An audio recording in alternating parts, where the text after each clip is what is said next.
السلام علیکم ورحمۃ اللہ وبرکاتہ۔ جامعہ انوریہ حیدرآباد و باب العلم انوریہ ایجوکیشنل سوسائٹی کی جانب سے شرح معانی الآثار یعنی تحاوی شریف کے درس کا جو آغاز کیا گیا ہے، آج اس کی غالباً 5ویں نشست ہے، اور اس سے پہلے جو ہے تحاوی شریف کے مصنف امام ابو جعفر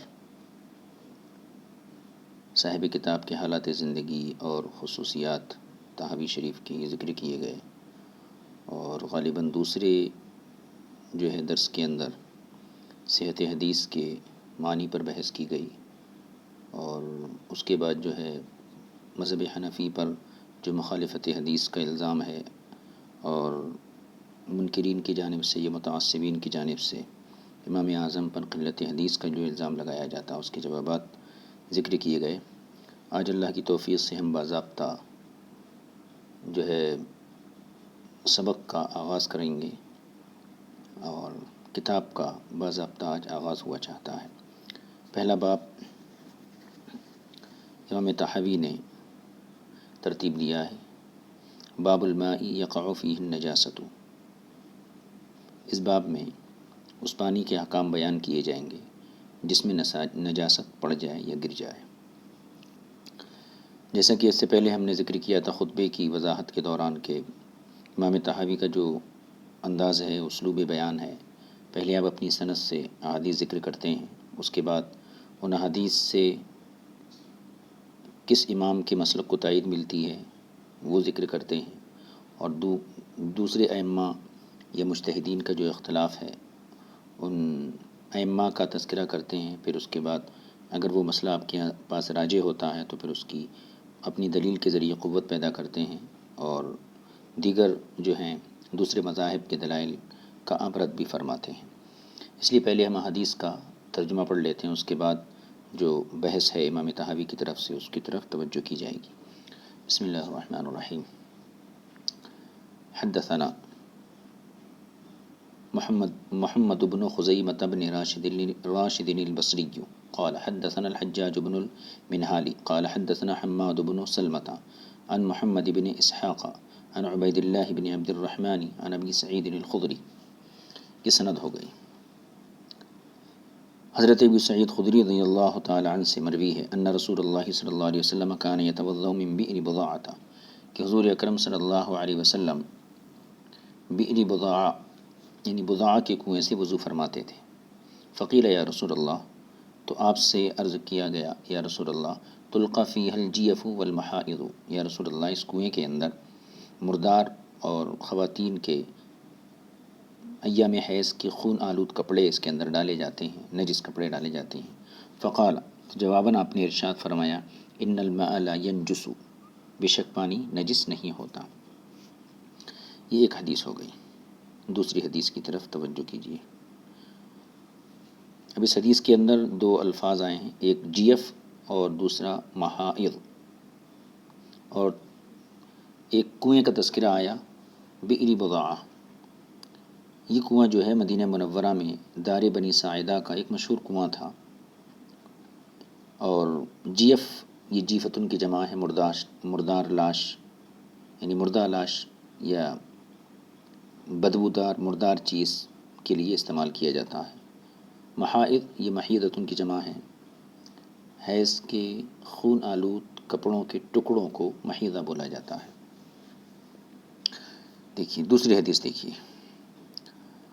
حدثنا ابراہیم بن ابی داود و سلیمان بن داود الاسدی قال، ان دونوں نے کہا، حدثنا احمد بن خالد الوہبی قال حدثنا محمد بن اسحاق عن سلیط بن ایوب عن عبید اللہ بن عبد الرحمن بن رافع عن ابی سعید الخدری۔ سند جداگانہ ہے اور مدار جو ہے سند کا ابو سعید خدری کے اوپر ہی ہے، گزشتہ حدیث کی طرح۔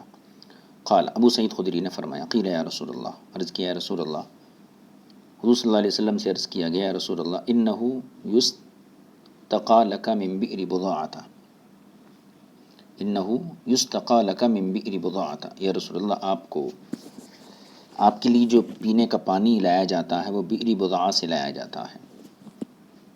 وہی بئر، اور یہ ایسا کنواں ہے، یطرح فیہا عذرۃ الناس، عذرہ کہتے ہیں گندگی کو، فیہا عذرۃ الناس، عذرۃ الناس ومحائض النساء ولحم الکلاب، یا رسول اللہ یہ ایسا کنواں ہے جس میں مردار کتوں کا گوشت، عورتوں کے حالت حیض کے خون آلود کپڑے اور لوگوں کی گندگیاں ڈالی جاتی ہیں. فقال، تو حضور نے جواباً ارشاد فرمایا، ان الماء طہور لا ینجسہ شیء، بے شک پانی پاک اور پاک کرنے کی صلاحیت رکھتا ہے، اس کو کوئی چیز نجس نہیں کر سکتی. یہ 2 حدیثیں ہو گئیں. اس حدیث میں ایک لفظ آیا تھا عذرۃ الناس، اس سے مراد جو ہے انسانوں کا فضلہ. تیسری حدیث دیکھ لیجیے.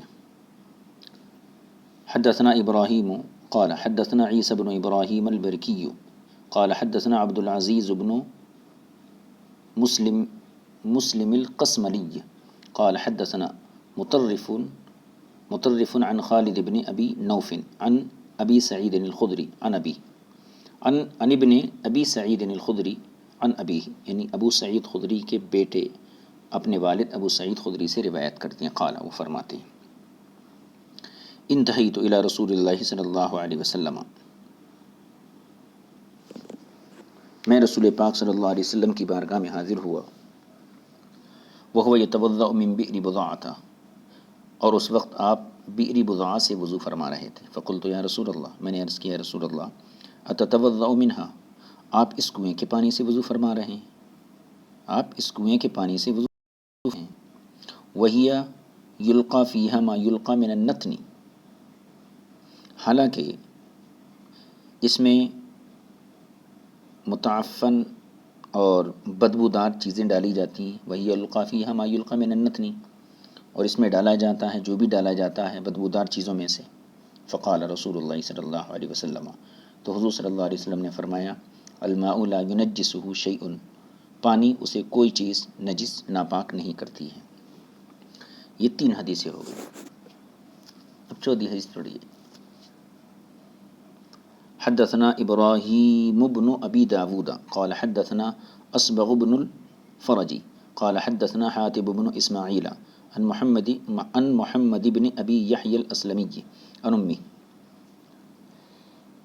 محمد بن ابی یحییٰ اسلمی اپنی والدہ سے روایت کرتے ہیں. قالت، ان کی والدہ نے کہا، دخلنا علی سہل بن سعد فی 4 نسوۃ، ہم حضرت سہل بن سعد کے پاس 4 عورتوں کے ساتھ حاضر ہوئے.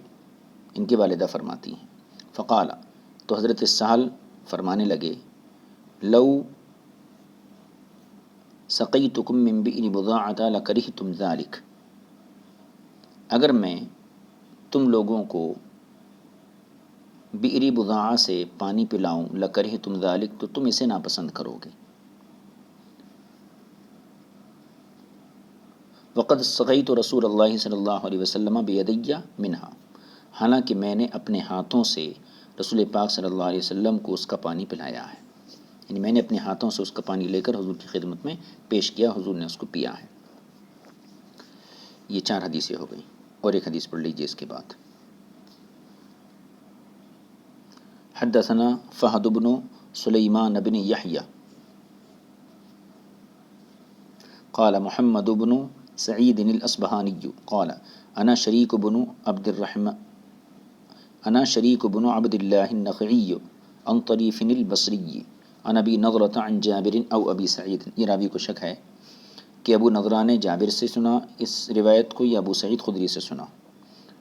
اور اوپر کی روایتوں کو اگر دیکھا جائے تو ہر روایت کے اندر جو صحابی آ رہے ہیں وہ حضرت ابو سعید خدری ہیں. ممکن ہے کہ حضرت جابر سے بھی سنا ہو. راوی کو شک تھا تو اس شک کی یہاں تصریح کر دی گئی. قال، یہ ابو نضرہ کہتے ہیں کہ میں نے جابر سے سنا یا پھر ابو سعید خدری سے سنا. اب کنہ سے ابو سعید خدری بھی مراد ہو سکتے ہیں تو جابر بھی مراد ہو سکتے ہیں. اوپر کی حدیث کی مطابقت سے دیکھیں تو ابو سعید خدری. کننا مع رسول اللہ صلی اللہ علیہ وسلم فی سفرنا، ہم رسول پاک صلی اللہ علیہ وسلم کے ساتھ ایک سفر میں تھے، فانتہینا الی غدیر وجیفۃ، تو ہمارا گزر ایک جوہڑ سے ہوا، یعنی کھیتوں کے درمیان کھیتوں کو پانی دینے کے لیے ایک جو ہے مقام بنا رہتا ہے جہاں سے پانی کو جو ہے سپلائی کیا جاتا ہے۔ ایک جوہڑ کے پاس ہم پہنچے اور وہاں پر جو ہے ایک مردار پڑا ہوا تھا، الی غدیر وفیہ جیفۃ، ایک کنویں کے پاس پہنچے اور اس میں، کنواں کہہ لیجیے جوہڑ کہہ لیجیے، اس میں جو ہے ایک مردار پڑا ہوا تھا، فکففنا وکف الناس، تو ہم نے بھی اس پانی کو استعمال کرنے سے ہاتھ روک لیا، وکف الناس، اور دوسرے حضرات جو تھے انہوں نے بھی ہاتھ روک لیا، حتی اتانا النبی صلی اللہ علیہ وسلم، یہاں تک کہ رسول پاک صلی اللہ علیہ وسلم کی بارگاہ میں ہم حاضر ہوئے۔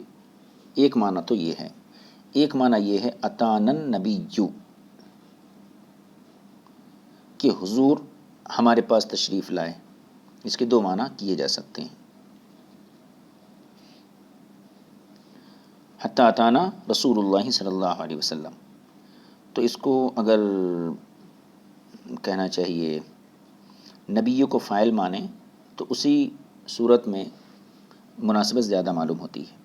حتی اتانا النبی صلی اللہ علیہ وسلم، یہاں تک کہ ہم رسول پاک صلی اللہ علیہ وسلم، ہمارے پاس رسول پاک صلی اللہ علیہ وسلم تشریف لائے، فقال، اور حضور نے دیکھا کہ یہ لوگ پانی نہیں پی رہے ہیں، فقال ما لکم لا تسقون، تو ہم سے فرمایا کہ تمہیں کیا ہو گیا، تم لوگ اس کا پانی کیوں نہیں پیتے اور کیوں نہیں پلاتے دوسروں کو؟ فقلنا، ہم نے عرض کیا رسول اللہ هذه الجیفۃ، یہ مردار جو پڑا ہوا ہے اس لیے ہم لوگ نہیں پی رہے ہیں۔ فقال، تو حضور نے فرمایا استقوا، تم لوگ اس کا پانی پیو۔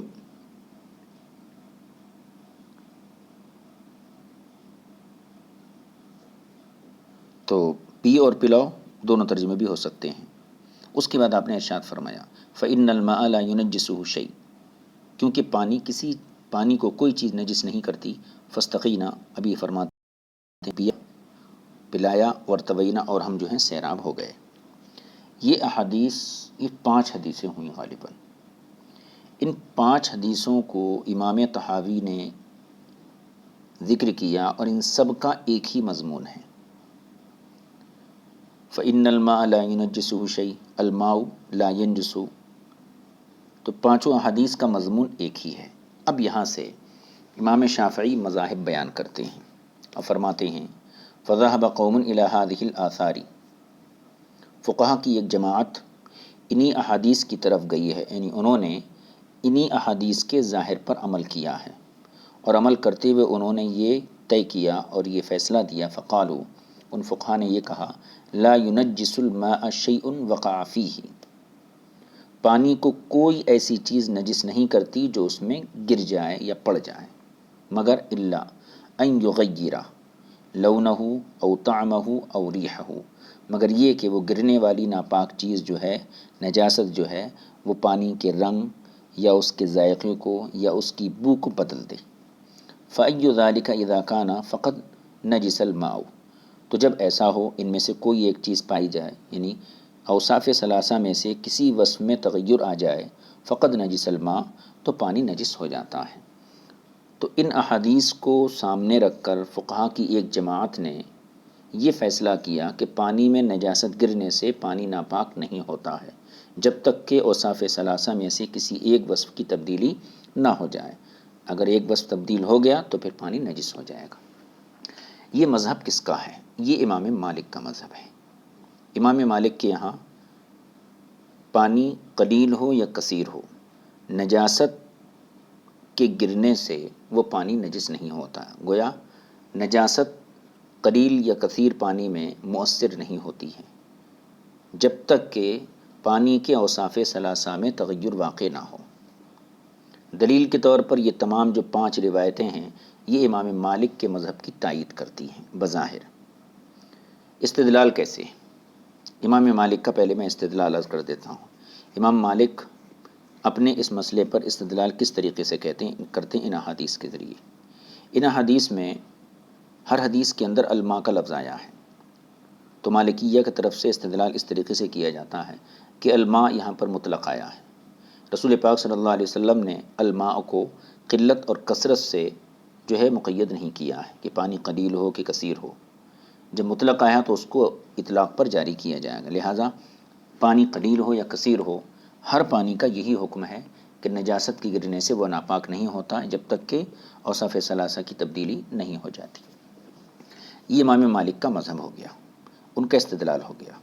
اب امام مالک کے استدلال مذہب پر ہم ایک اعتراض وارد کرتے ہیں احناف کی طرف سے، اور اعتراض یہ ہے کہ آپ کا دعویٰ اور آپ کی دلیل میں مطابقت نہیں ہے. آپ نے دعویٰ تو یہ کیا کہ پانی قلیل ہو یا کثیر ہو، نجاست کے گرنے سے وہ پانی ناپاک نہیں ہوتا ہے، اور دلیل اور ساتھ میں دعوے کی ایک شق یہ بھی ہے کہ جب تک کہ اوصاف ثلاثہ میں سے کسی وصف میں تغیر نہ واقع ہو. یہ آپ کا دعویٰ ہے. لیکن جو آپ دلیل دیے پانچوں احادیث، ان پوری احادیث میں غور کرنے سے پتہ چلتا ہے کہ آپ نے جو شرط لگائی ہے اس شرط کا یہاں پر کوئی تذکرہ نہیں ہے. یعنی اوصاف ثلاثہ میں سے کسی وصف کی تبدیلی کی جو شرط آپ لگائے ہیں، یہ شرط کا تذکرہ ان احادیث میں کہیں پر بھی نہیں ہے. لہٰذا آپ کا دعویٰ اور دلیل کے اندر مطابقت نہیں ہے. اب اس اعتراض کا جواب مالکیہ کی طرف سے اس طریقے سے دیا جائے گا. وہی حضرات یہ کہتے ہیں کہ ابو سعید خدری کی جو روایت ہے وہ نامکمل ہے، اس میں پورے الفاظ نہیں ہیں.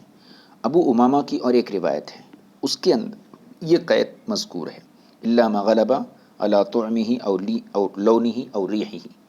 یہ الفاظ ابو امامہ والی روایت کے اندر موجود ہیں. یعنی پانی نجس نہیں ہوتا ہے مگر یہ کہ اس کے بو یا اس کے ذائقے یا اس کے رنگ کے اوپر نجاست غالب آ جائے. تو تغیر اوصاف کی جو قید ہم لگائے ہیں وہ ابو سعید خدری کی روایت کی بنیاد پر نہیں، چونکہ وہ ناتمام ہے، بلکہ ابو امامہ کی روایت کے مطابق لگائے ہیں، اور وہاں پر اس قید کی صراحت موجود ہے. یہ اعتراض کا جواب وہ دے دیے. اب ہم اس مالکیہ کی طرف سے یہ جواب جو دیا گیا اس پر ہم منع یہ وارد کرتے ہیں کہ ابو امامہ کی جو روایت ہے جس میں الا ما غلب علی طعمہ او لونہ او ریحہ کی قید کی صراحت ہے، تو اس روایت کا جو دار و مدار ہے رشدین بن سعد پر ہے، اور رشدین بن سعد یہ ضعیف اور متروک راوی ہیں. البتہ الا ما غلبہ والی قید دوسری روایتوں میں آئی ہے، لیکن دوسری روایتوں میں جن میں رشدین بن سعد کا تذکرہ نہیں ہے وہ تمام روایتیں منقطع ہیں. تو گویا کہ رشدین بن سعد کی جو روایت ہے جس میں الا ما غلب علی طعمہ ہے، تو چونکہ یہ راوی ضعیف ہیں لہٰذا متروک ہیں، تو یہ روایت ضعیف ہو گئی. اور رشدین بن سعد جس روایت میں واسطہ نہیں بنے ہیں وہ روایتیں منقطع ہیں. تو جن جن روایتوں سے یہ قید ثابت ہوتی ہے وہ روایتیں یا تو منقطع ہیں یا پھر ضعیف ہیں. اور قاعدہ یہی ہے کہ ضعیف اور منقطع دونوں روایتیں احکام کے باب میں قابل استناد اور قابل استدلال نہیں ہوتی ہیں.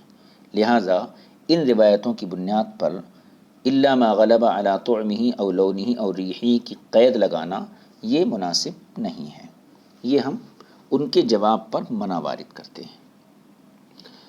اب یہاں تک ہم نے امام مالک کے مذہب کو بیان کیا، ان کے استدلال کو بیان کیا، استدلال پر ہونے والے اعتراضات کو بیان کیا، اور پھر امام مالک نے جو مالکیہ کی طرف سے جو جوابات ذکر کیے جاتے ان میں سے ایک جواب ذکر کیا، پھر اس جواب پر منع وارد کیا. یہ بات مکمل ہو گئی. اب یہاں پر نیچے دیکھیے وَخَالَفَهُمْ فِي ذَلِكَ آخَرُونَ. یہاں سے جو ہے امام طحاوی نے ان فقہا کا تذکرہ کیا جو امام مالک سے اختلاف رکھتے ہیں اس مسئلے کے اندر. ان فقہا کا امام طحاوی نے یہاں تذکرہ کیا. وَخَالَفَهُمْ فِي ذَلِكَ آخرون، اور دوسرے فقہا نے اس سلسلے میں اختلاف کیا ہے، ان کی مخالفت کی ہے.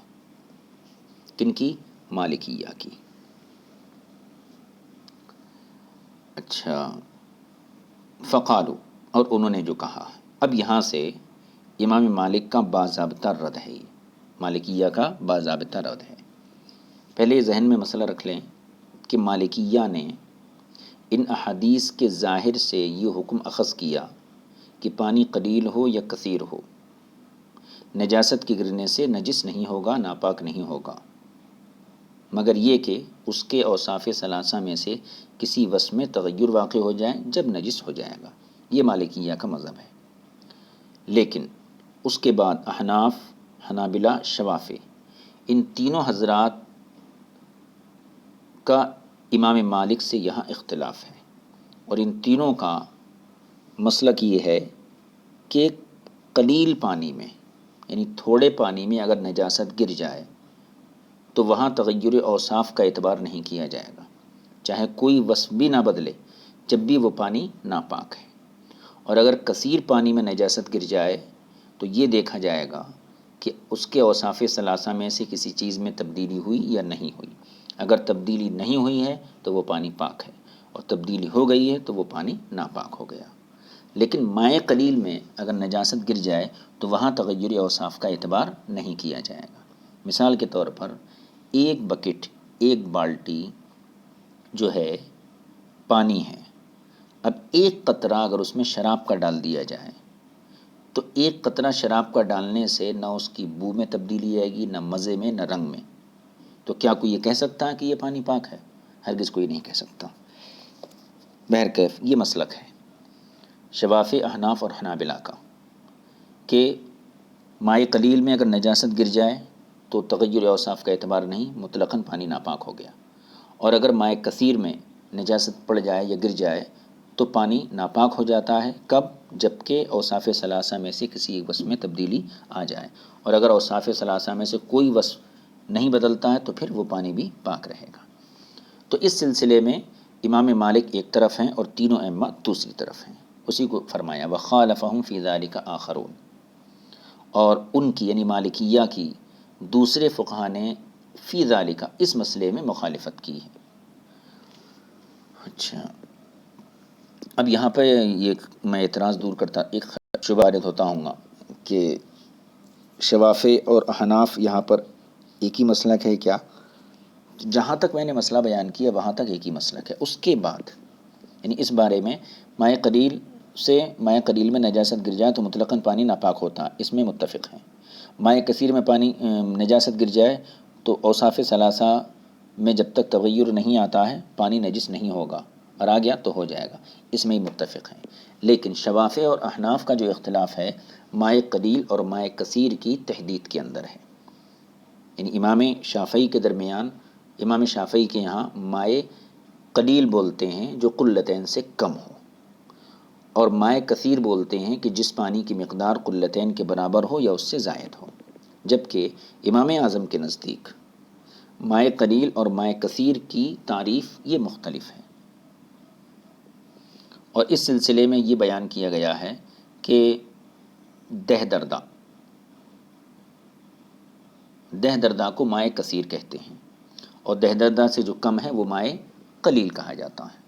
تو بعد میں یہ اختلافات آئیں گے، اس کو اس کے موقع پر ذکر کیا جائے گا۔ ابھی یہاں پر مالکیہ کا رد کر رہے ہیں امام طحاوی، تو فرماتے ہیں وَخَالَفَهُمْ فِي ذَلِكَ آخَرُونَ، اور اس مسئلے میں دوسرے فقہا نے مالکیہ کی مخالفت کی ہے۔ فقالوا، اور انہوں نے کہا ہے اما ما ذکرتموہ من بئر بضاعۃ، کہ آپ نے اپنے مسلک کی تائید میں بئر بضاعہ کی جن احادیث کو ذکر کیا ہے، فلا حجۃ لکم فیہ، تو ان حدیثوں میں آپ کے مسلک کی کوئی دلیل نہیں ہے۔ یعنی جو آپ کا مسلک ہے مائع کثیر اور قلیل میں نجاست گر جائے تو پانی ناپاک نہیں ہوتا ہے، تو اس مسئلے کی تائید میں ان احادیث کے اندر کوئی دلیل نہیں ہے۔ کیوں؟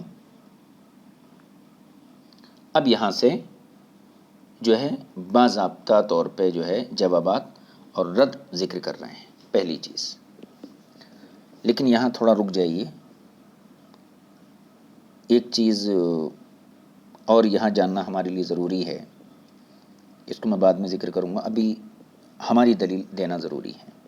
وہ کیا کہ مالکیہ نے جو استدلال کیا الماء کے اطلاق سے کیا کہ ماء مطلق ہے یا قلیل اور کثیر کی کوئی قید نہیں ہے، لہذا یہ قلیل اور کثیر دونوں کو شامل ہے۔ احناف کیا کہتے ہیں؟ الماء کو مطلق مانا انہوں نے، تو ہم اس مقام پر کیا جواب دیں گے؟ تو ہماری طرف سے، احناف کی طرف سے یہ کہا جائے گا کہ الماء میں فإن الماء لا ينجس، جو حدیث کا حصہ ہے، الماء میں الف لام عہد خارجی کا ہے، اور عہد خارجی کا مطلب تو یہی ہوتا ہے کہ جس کے اوپر الف لام داخل ہے، خارج میں اس کا فرد موجود ہوتا ہے اور اسی کی طرف الف لام سے اشارہ ہوتا ہے۔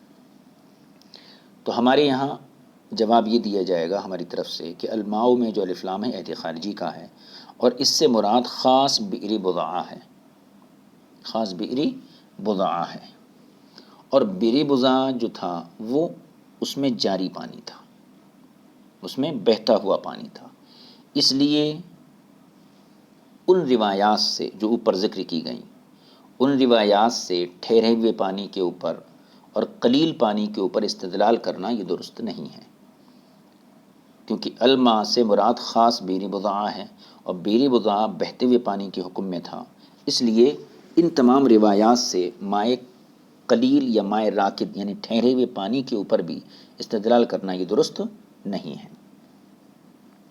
اور اگر مائع جاری پر استدلال کیا جائے تو ان حدیث کے ذریعے کہ بہتا ہوا پانی نجس نہیں ہوتا ہے، تو ہمارا اور مالکیہ کا کوئی اختلاف نہیں، ہمارا بھی وہی موقف ہے کہ ہاں بہتے پانی میں جو ہے اگر نجاست گر جائے تو تغیر اوصاف جب تک نہیں ہوتا ہے پانی ناپاک نہیں ہوگا۔ یہ ایک ضمنی بات تھی جو ہے وہیں پر ہمیں ذکر کرنا تھی، اور اب یہاں پر اس کو ذکر کر دیا گیا۔ اب اس عبارت کو دیکھیے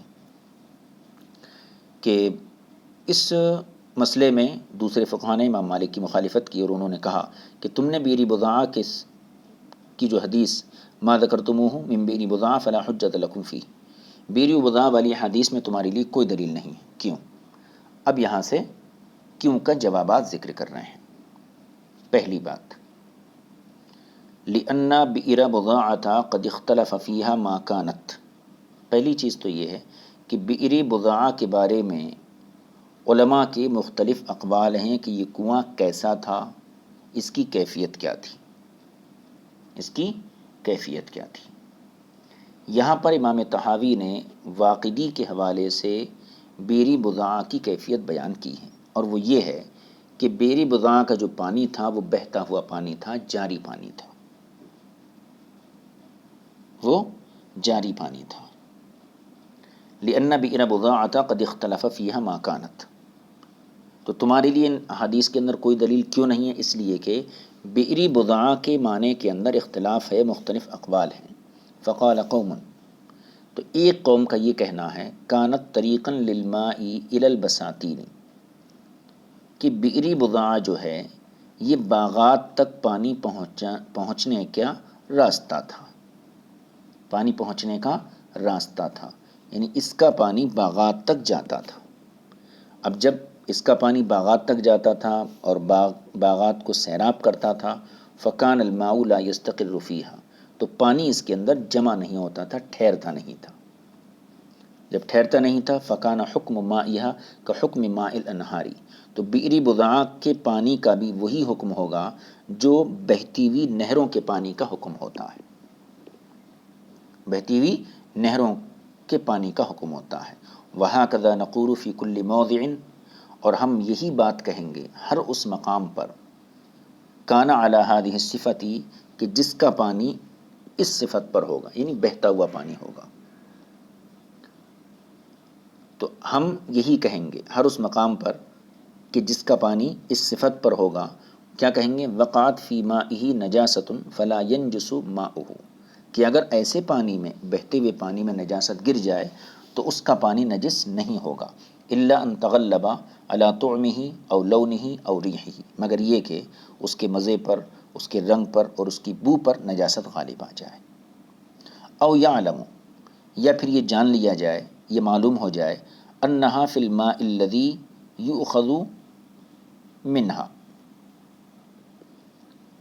یہ جان لیا جائے کہ انہا فی الماء الذی، کہ وہ نجاست اسی پانی کے اندر ہے جس سے یہ لیا گیا ہے، فَإِنْ عُلِمَ ذَلِكَ كَانَ نَجِسًا، اور اگر یہ جان لیا گیا تو پھر وہ پانی نجس رہے گا.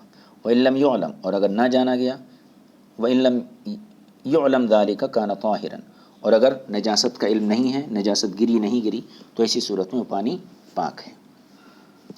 وقد حکی هذا القول الذي ذكرنا في بئر بضاعة عن الواقدی، اور یہ جو بات ہم بئر بضاعہ کے سلسلے میں ذکر کیے کہ بئر بضاعہ جو ہے باغات تک پانی پہنچانے کا راستہ تھا، یہ جو بات ہم ذکر کیے، امام طحاوی فرماتے ہیں یہ ہم نے عن الواقدی، واقدی سے نقل کیا ہے. اور اب اس کی سند بیان کر رہے ہیں کہ ہمیں واقدی سے یہ بات کیسے پہنچی.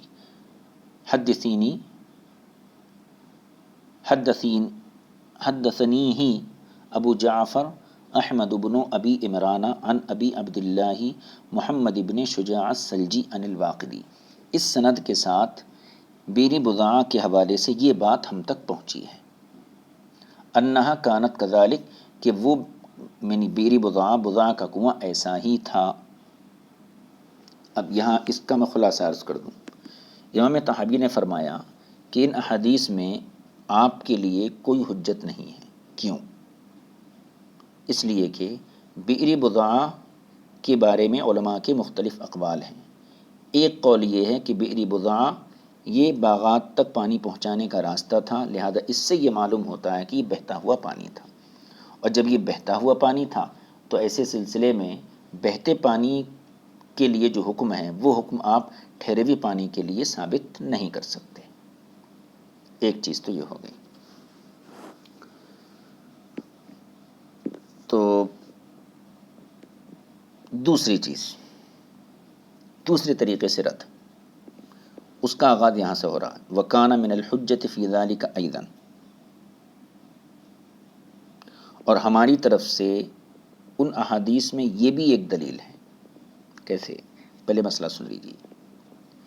امام مالک کے یہاں اس بات کو تسلیم کیا گیا ہے کہ اگر نجاست کنویں کے اندر گر جائے اور اس کی بو، اس کا ذائقہ یا اس کا مزہ بدل جائے تو کنویں کا پانی یہ ناپاک ہو جاتا ہے، یہ ناپاک ہو جاتا ہے. یہ ان کے نزدیک بھی مسلم ہے، مالکیہ کے نزدیک. ٹھیک ہے، اور یہ شرط انہوں نے لگائی بھی ہے. حالانکہ امام طحاوی فرماتے ہیں حالانکہ بئر بضاعہ والی حدیث میں ایسی کوئی شرط نہیں ہے، ایسی کوئی شرط نہیں ہے. جن حدیث سے مسئلے کا استنباط کیا گیا ہے ان میں ایسی کوئی شرط نہیں ہے کہ اس کے اوصاف ثلاثہ میں تغیر واقع نہ ہو یا واقع ہو جائے. ایسی کوئی شرط حدیث کے اندر نہیں ہے. یہ دوسری چیز ہو گئی. ٹھیک ہے.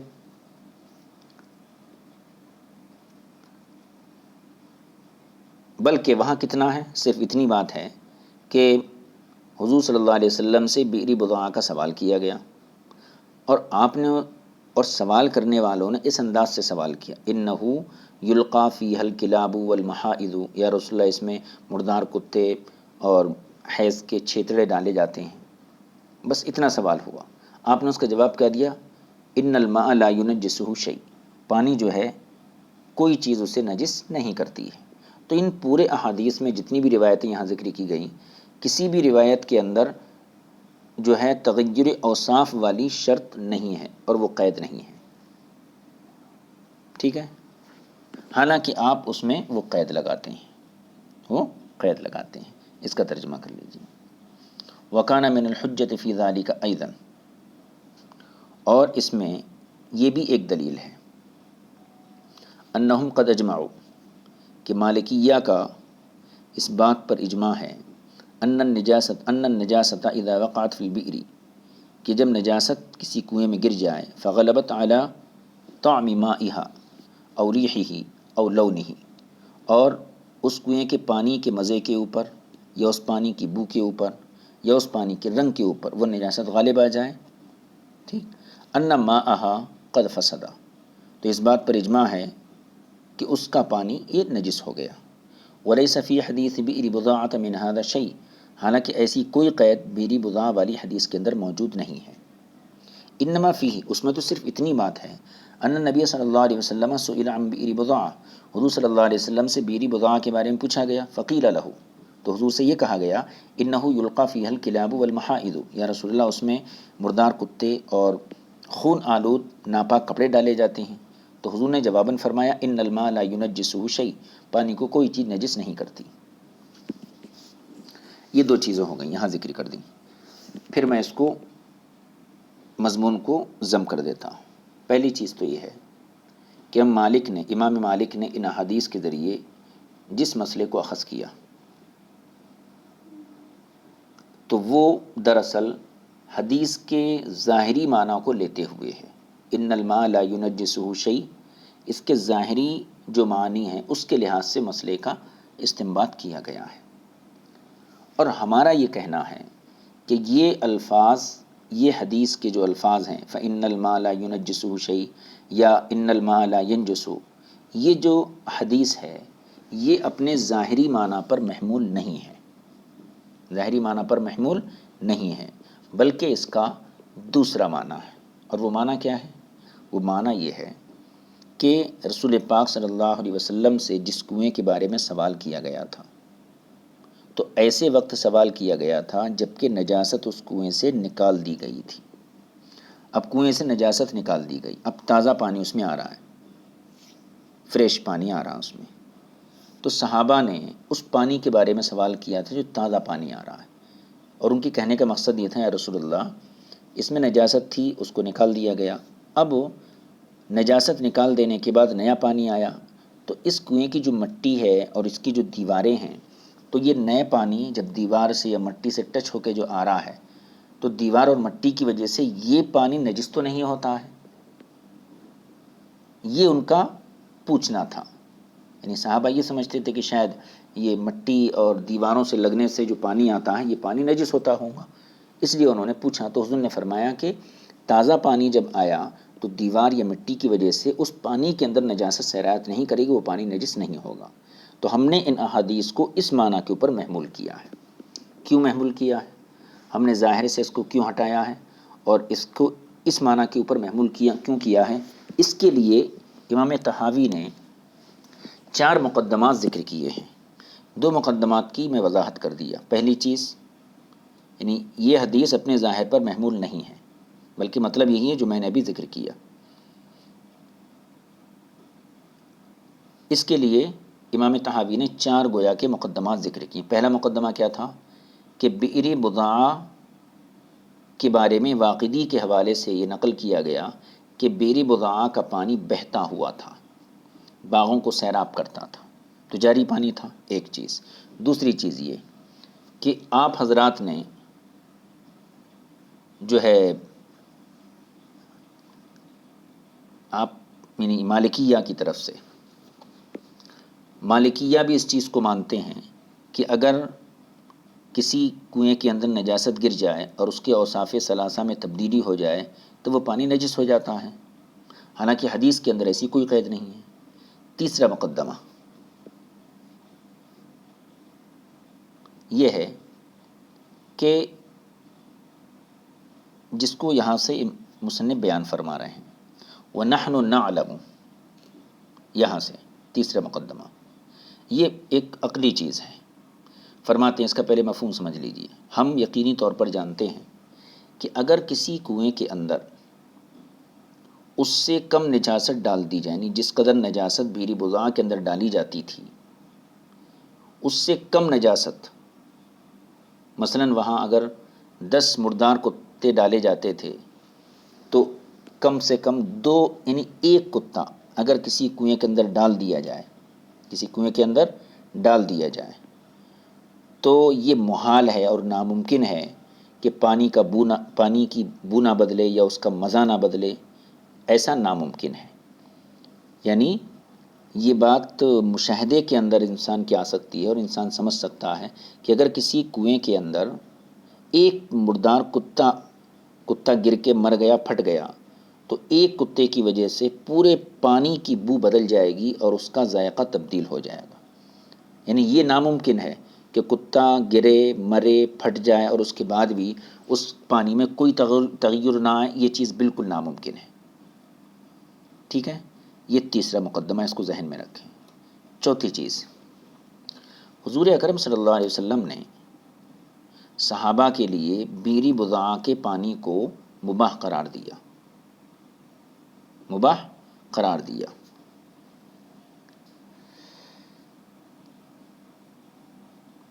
تو کیا یہ ممکن ہے کہ پانی کے اندر اگر تغیر آ گیا ہو کسی بھی جہت سے، پانی کے اندر نجاست گرنے سے اگر تغیر آ گیا، تو کیا یہ ممکن ہے کہ تغیر آنے کے باوجود حضور اپنے صحابہ کو اس پانی کے پینے کی اور اس سے وضو کرنے کی اجازت دیں گے؟ جبکہ صاف حدیثوں میں لکھا ہے کہ حضور نے صحابہ کو وہ پانی مباح قرار دیا۔ تو حالانکہ حضور صلی اللہ علیہ وسلم نے اس پانی کو صحابہ کے لیے مباح کر دیا، دوسری طرف فقہا کا اس بات پر اجماع ہے کہ پانی کے اندر اگر تبدیلی آ جائے، اس کے اوصاف میں سے کوئی وصف بدل جائے، تو پھر پانی قابل استعمال نہیں رہتا، نجس ہو جاتا ہے۔ تو کیا یہ ممکن ہے؟ تو ایک طرف تو حضور کا اس چیز کو مباح قرار دینا، اس پانی کو مباح قرار دینا، حضور کے اباحت سے یہ سمجھ میں آتا ہے پانی کے اندر تغیر واقع نہیں ہوا تھا، اور دوسری طرف یہ چیز ہے کہ اس کے اندر گندگیاں ڈالی جاتی تھیں۔ اس سے یہ سمجھ میں آتا ہے کہ اگر اتنی گندگیاں کسی کنویں کے اندر ڈالی جائیں تو یہ ناممکن ہے اس کے اندر تغیر نہ آئے۔ تو کیا پتہ چلا؟ پانی کے اندر تغیر آیا، پانی کے اندر تغیر آیا۔ اب پانی کے اندر تغیر آیا، اس کے باوجود حضور کا وہ پانی مباح قرار دینا یہ کیسے ممکن ہے؟ تو پھر اس کا جواب کیا ہوگا؟ اس کا جواب یہی ہوگا جو شروع میں ذکر کیا گیا۔ ان چاروں مقدموں کو ذہن میں رکھ لیجئے۔ بیری بضاعہ بہتا ہوا پانی تھا۔ دوسری چیز، مالکیہ کے یہاں یہ چیز مسلمات میں سے ہے کہ کنویں میں اگر نجاست گر جائے اور تغیر اوصاف ہو جائے تو پھر پورا پانی نجس ہو جائے گا۔ تیسرا مقدمہ، بیری بضاعہ کے اندر تغیر اوصاف پر کوئی دلالت نہیں ہے۔ چوتھی بات، اتنی چیزیں اگر کسی کنویں کے اندر ڈال دی جائیں تو پھر تغیر نہ ہونا یہ محال ہے۔ حالانکہ نبی پاک صلی اللہ علیہ وسلم نے صحابہ کو وہ پانی مباح قرار دیا جبکہ پانی میں کوئی تغیر نہیں آیا تھا۔ مطلب یہ ہے کہ ان چاروں مقدمات کو سامنے رکھ کر یہ مسئلہ واضح ہوتا ہے کہ صحابہ نے حضور سے جب سوال کیا تھا اور آپ نے وہ پانی صحابہ کے لیے جب مباح قرار دیا تھا، اس وقت نجاست پانی میں موجود نہیں تھی، بلکہ نجاست پہلے کبھی ڈالی جاتی تھی۔ نجاست نکل جانے کے بعد صحابہ نے یہ سوال کیا تھا۔ تو حضور کی صحابہ کی جو گفتگو تھی، اس گفتگو کے موقع پر نجاست بیری بضاعہ کے اندر موجود نہیں تھی، بلکہ نجاست نکل جانے کے بعد یہ مکالمہ، یہ گفتگو ہوئی تھی۔ اب سوال کا مطلب کیا ہوگا؟ اب صحابہ کے سوال کا مطلب یہ ہوگا کہ نجاست نکل جانے کے بعد جو تازہ پانی ہے، وہ پانی کنویں کی دیوار سے ٹکراتا ہے اور اس کی مٹی کو ٹچ کرتا ہے، تو صحابہ نے وہ جو خدشہ پیش کیا، حضور اکرم صلی اللہ علیہ وسلم نے اس کا جواب دیا کہ اس تازہ پانی جو آ رہا ہے تو مٹی سے ٹچ ہونے کی وجہ سے یا دیواروں سے مس ہونے کی وجہ سے اس آنے والے پانی کی طہارت پر کوئی فرق نہیں پڑے گا، اور اسی کو کہا گیا ان الماء لا ينجسه شیء، پانی کو کوئی چیز نجس نہیں کرے گی۔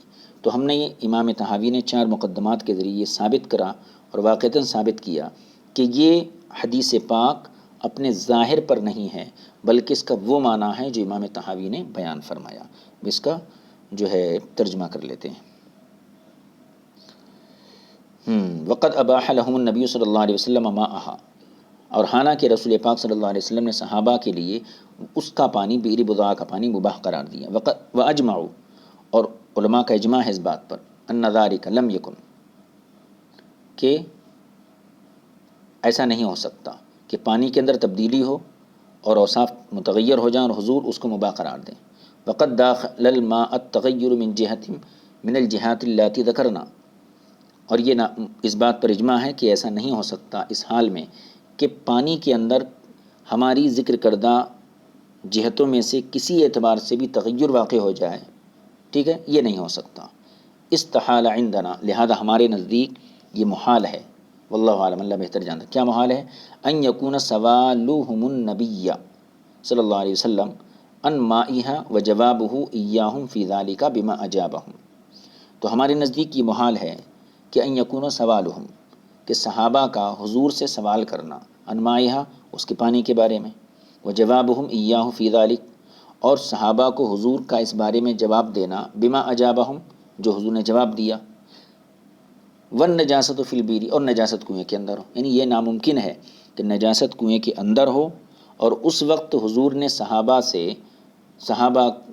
کے سوال کا یہ جواب دیا ہو، یہ بات بالکل ناممکن ہے، کیونکہ نجاست اگر کنویں کے اندر ہوگی تو ضروری طور پر اس کے اوصاف میں تغیر واقع ہوگا، اور یہ بات بھی ناممکن ہے کہ حضور تغیر اوصاف کے باوجود صحابہ کے لیے پانی مباح قرار دیں۔ اللہ عالم، اللہ بہتر جانتا ہے۔ اب فرماتے ہیں کانا بعد ان اخرجت نجاست من البئر، یہ سوال و جواب اس صورت میں تھا جبکہ نجاست کو کنویں سے نکال دیا گیا تھا۔